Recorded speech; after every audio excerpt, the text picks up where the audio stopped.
this talk with a short reading from the letter of St. Paul to the Galatians, chapter 5, starting in verse 13. For you are called to freedom, brethren, only do not use your freedom as an opportunity for the flesh, but through love be servants of one another. For the whole law is fulfilled in one word: you shall love your neighbor as yourself. But if you bite and devour one another, take heed that you are not consumed by one another. The word of the Lord. Thanks be to God.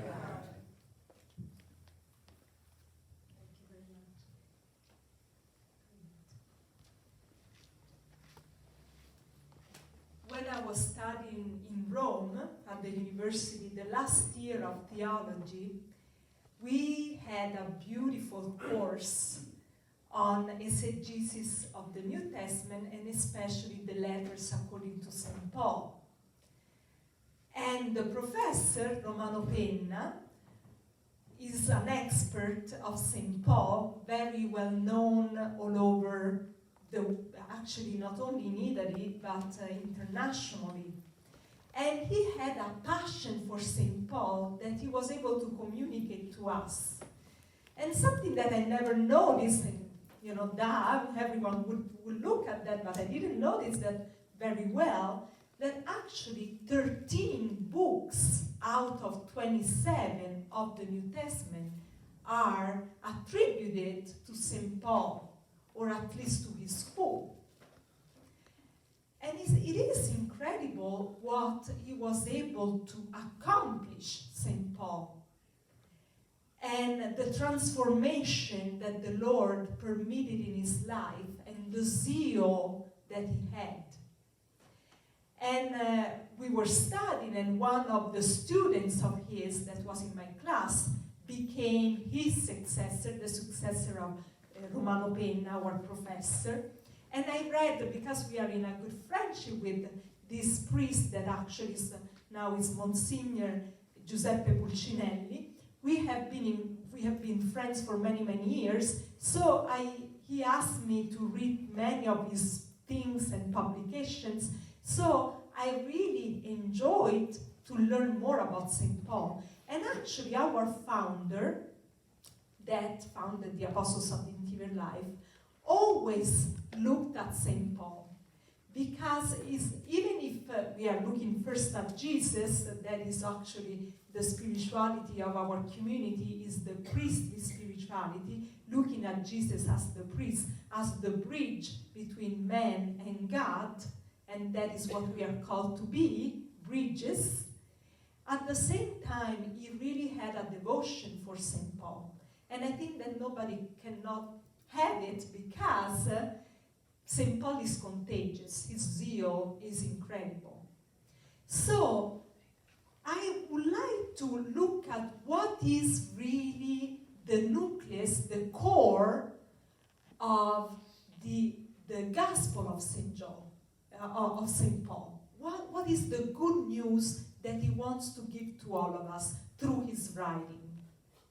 I think that the core of everything is the fact that we are saved, we are justified because of faith, not because of the works are a consequence, but because of faith, gratuitously, we are justified by God.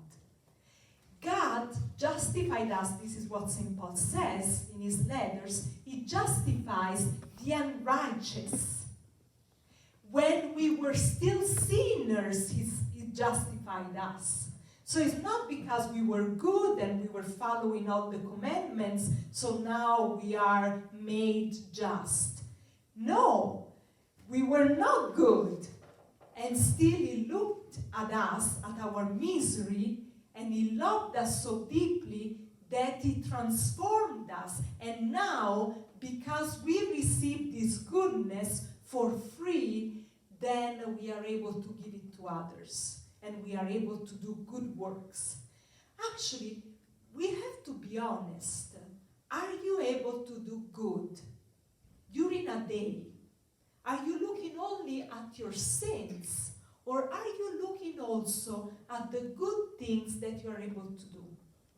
I hope you're looking at the good things you're able to do, because that glorifies God. Goodness comes from God, doesn't come from us. So every time I'm able to do a good things, that good work, that good deed, is God working through me and in me. But it does. God really works through us. So we cannot say he never works through us, so we are terrible all the time. No, that would not be to be humble. To be humble means to be truthful. For sure we are sinners. And God looked at our sins and hated the sins. He doesn't like sin. But he looked with mercy, taking on himself our miseries, that is misericordia, the heart of God that takes the misery of us on his own, on the cross there, and he made us able to do good. He justified us. He made us good. Isn't that beautiful? And because Paul was overwhelmed by the goodness of God, he went all over. This is the good news. We were not good. And we experienced that, don't we? We experienced that. Our ability to commit sin is not a good ability, but we do experience that. Even we were not righteous, even we were not good, still he found a way to make us just, gratuitously. And then as a consequence, he's going to work through us, in us, and we are able to do good. This is an incredible news. So the first reflection, I would like you to think for 2 minutes of silence about the goodness of God you received in this week, in this past week. The goodness that you received from others, and the goodness you were able to do for others. Think 2 minutes in front of the Lord, giving glory to him.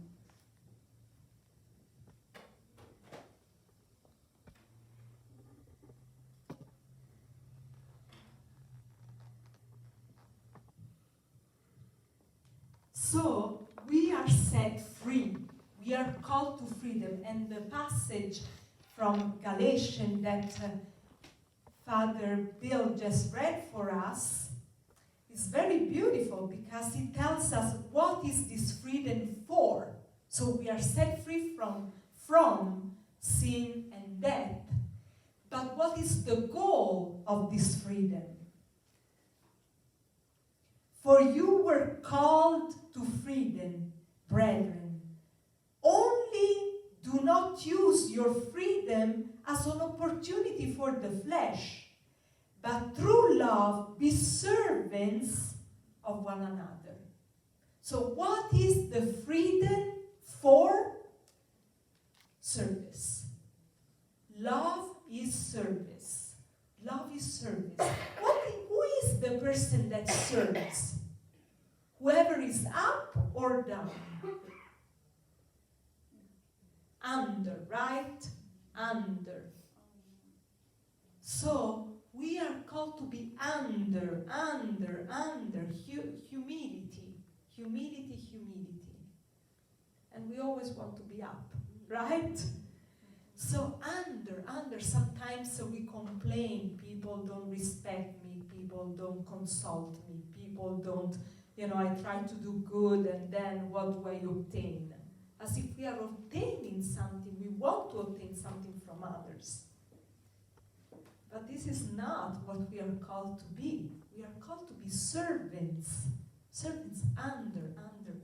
With that, it doesn't mean that we are losing our identity and dignity as human beings, image and likeness of God. I'm not saying that.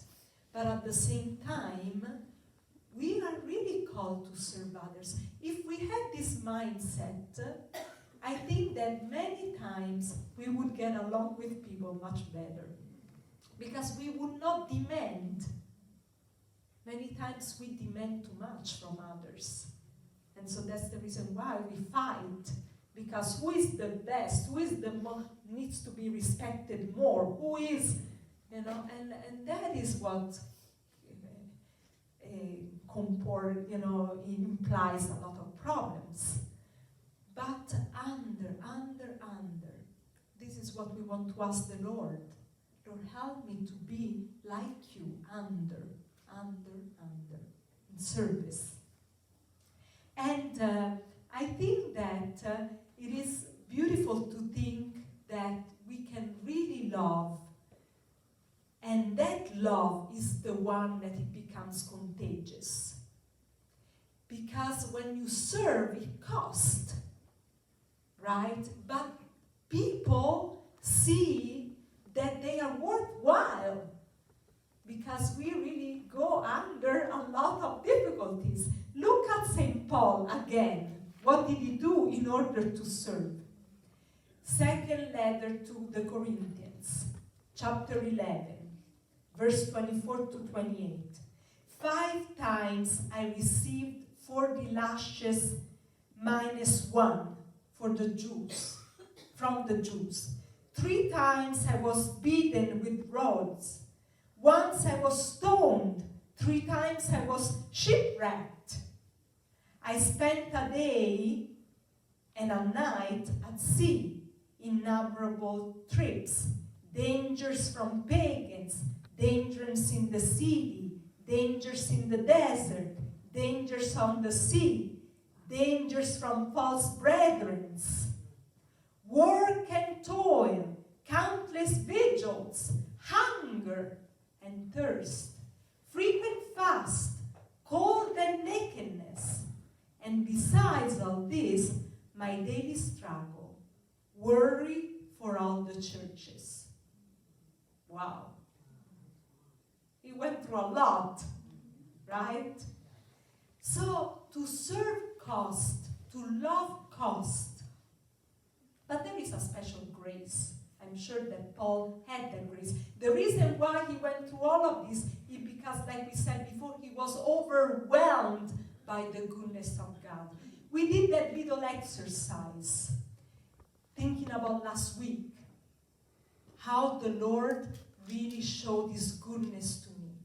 It's a good exercise. We shouldn't go one day without thinking about this, the goodness of God, because it's only that awareness that will bring us to the point of desiring to serve, lay down our lives, and be fulfilled and happy in the struggles. And so, even all of these difficulties would not cost that much because love is inflaming our hearts. So when we count the cost, there is a cost, but when we count it, it's because we are not overwhelmed by the goodness of God for us. So it's very good to think more about what am I grateful for and what the Lord is doing through me and in me. Both. How I receive the love of God and how he enables me to give it to others. And then we will be more encouraged. You know, evangelization is all about that. It's all about serving. It's all about laying our lives. That touches people. Aren't you touched when people are doing something good towards you? We all are, right? That is when they give us the good news that we are worth the while because they are spending something of themselves for us.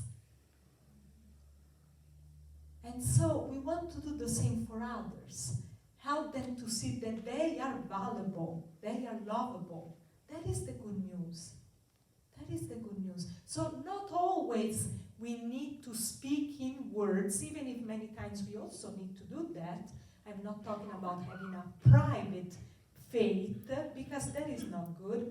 We need to have an interior life with God, and so of course we cannot speak about all the graces to everybody, but it's not private. But at the same time, we cannot always talk explicitly about God in every situation. If I go to the grocery store, I don't need to say, I'm consecrated, right? There's no time to tell this to the cashier. But I'm always struck by, for example, she's not even here, so we can say that. You know, every time we go somewhere, Susan, she is able to make the person feel that they are good and they are able of goodness.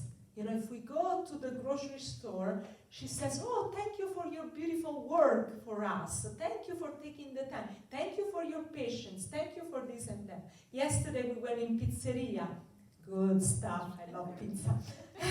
and the people were so kind in giving us the opportunity to go, right? So at the end, what did she do? She made sure that the people there at, the one that prepared the meal, not only the one that served the meal, but even the one that prepared it, they knew that they did well. A good job.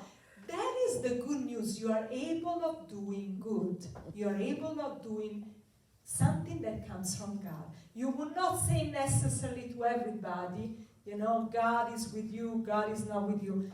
But sometimes little things like that can change a lot. And actually, by the way, she was able, in this case, also to tell them that we were consecrated. And today we went back to the same place, and the guy said, because she said, I pray for you. And the guy said, you will not believe it. he combined the stories in his mind. Today, I know that from a raffle that I did some time ago, I received a compensation. And he said, I didn't expect that. This is a small thing, and in his mind he read the things this way. But just to say that, you never know what the Lord is doing in the life of people. Small things. I pray for you. She was able to say that. Not necessarily we are able to say that explicitly every time, but every time we can make a compliment, doing something so the person feels that there is something good in them. This is evangelization. Nothing more than that. And to be true to who we are. And I would like to share with you a beautiful story that really struck me. André Frossard. I don't know if you heard of him. He was born in 1917 in France, and his parents were atheists.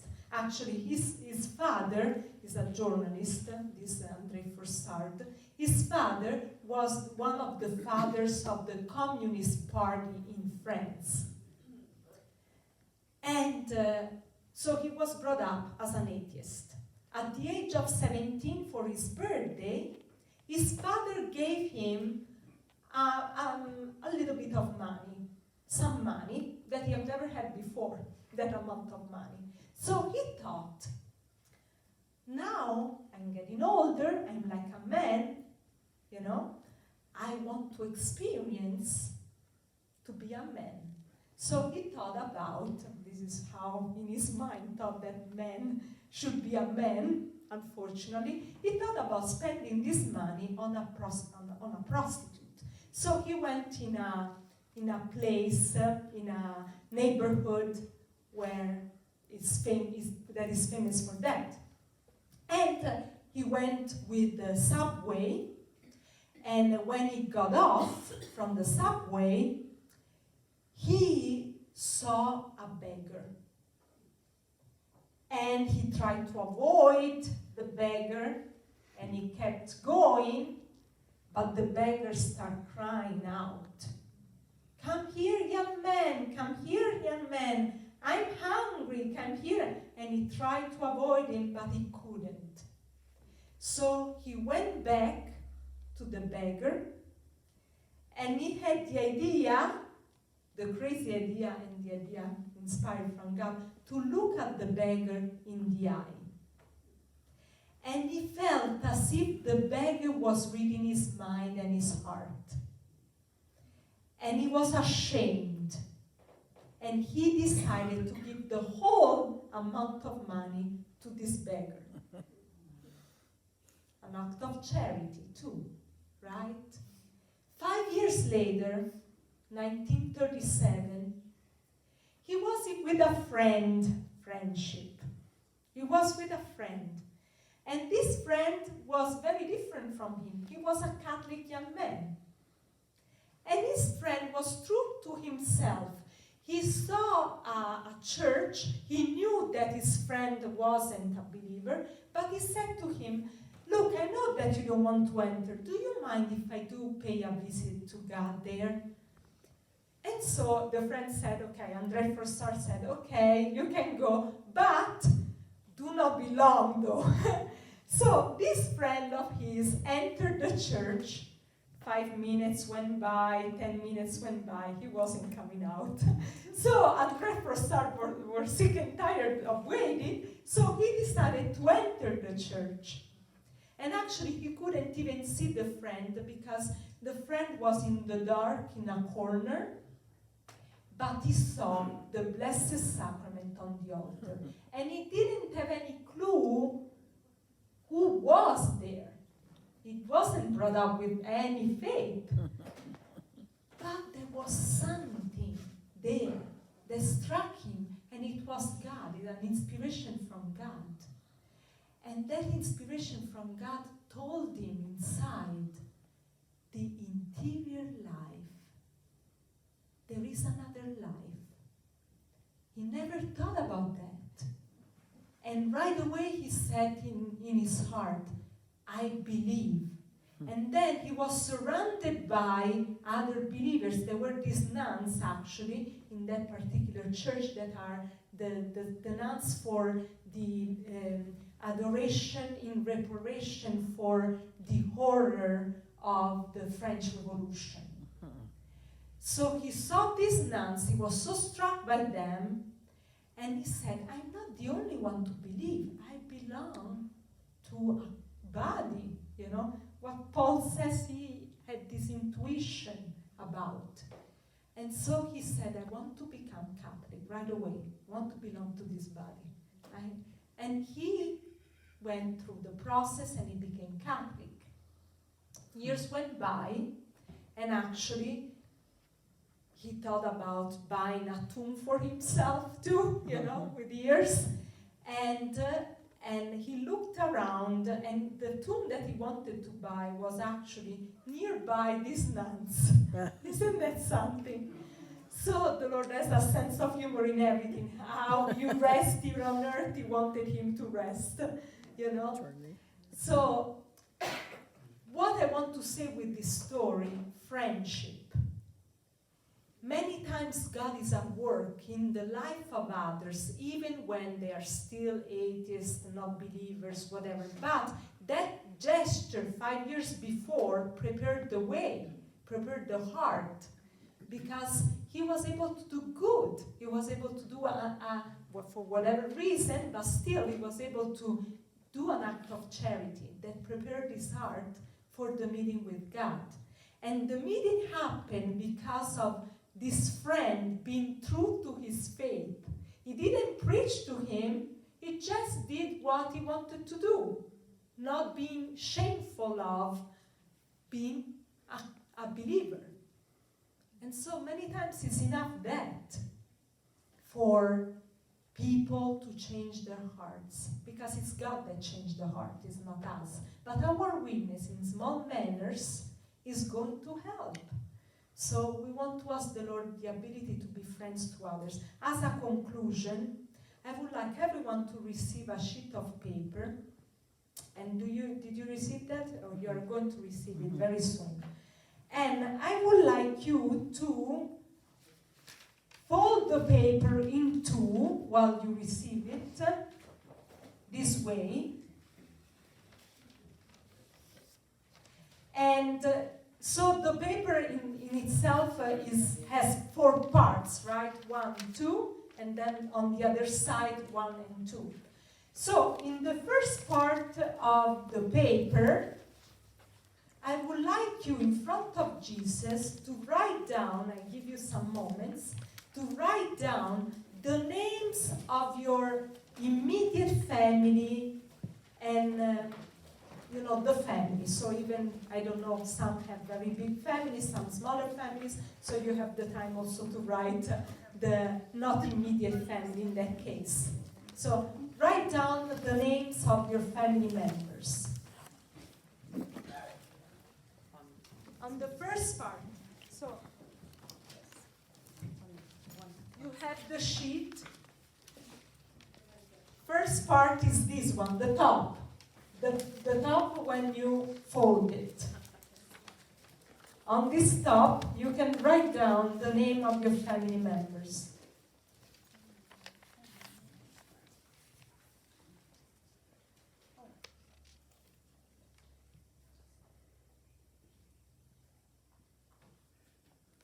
Okay. In the second part of your sheet, you can write down the name of your friends or acquaintances with whom you had conversation about faith and they were interested in that, or at least you had an intuition, even if you didn't have a long conversation about it, but you had an intuition that they may be interested in speaking about faith and they would not feel uncomfortable about it.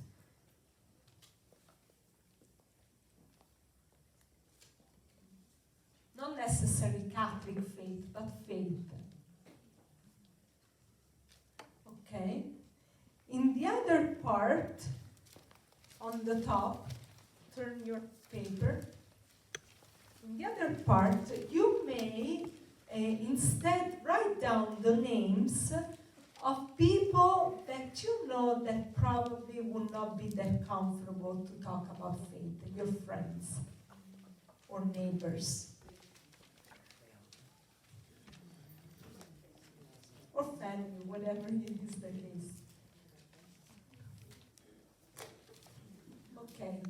The last part, we for the moment leave it blank because I would like you to pray during this week with this sheet and see if the Lord is putting on your heart one name of a person that first of all you want to pray for more specifically. And prayer is so important. Intercession, you know what does it mean intercession? Comes from Latin, intercedere, that means to be a bridge because it's going through, intercedere, going between, in between. So you are in between God and man. So intercede in that sense. So prayer is very important. Sacrifice. Do a little act of love for them. Something that costs you. Small, like I said, the more we love, the less it costs, even if it costs objectively. And then really pray about calling them up and do something with them. Not necessarily if they are uncomfortable about talking about faith, you are not going to talk with them about faith. But you are, like I said before, there are many ways to evangelize. That is not necessarily to talk about God explicitly all the time with everybody when they are not ready for it. But to love them, to take care of them, to take an interest in them. Calling someone up and say, why don't we have a cup of coffee, is a gesture of giving dignity to someone, recognizing their goodness, and they are worth the while for me to spend time with them. So, either if that is the case, that you are thinking about somebody that is not practicing their faith, they are not interested, that is already a beautiful gesture. If you can call up, if someone comes up in your mind and in your heart, that instead you can have a conversation about faith, call them up and talk about that. talk about this conference, inviting them for the Jacques Philippe conference, I would highly recommend to invite all the friends. This place needs to be packed to the, it cannot be just packed here, but more chairs, more everything, because it's worth the while. It's worth the while, the meeting in February. Please come, invite someone. That is something to have a conversation about, That is an idea, many others ideas. But I would like you to pray with this sheet and ask the Lord to point to you one person that you really want to dedicate more time to, because you want to share the goodness of God. And so I leave you 1 minute to already think about it, and then keep, praying for the whole week, and then take action.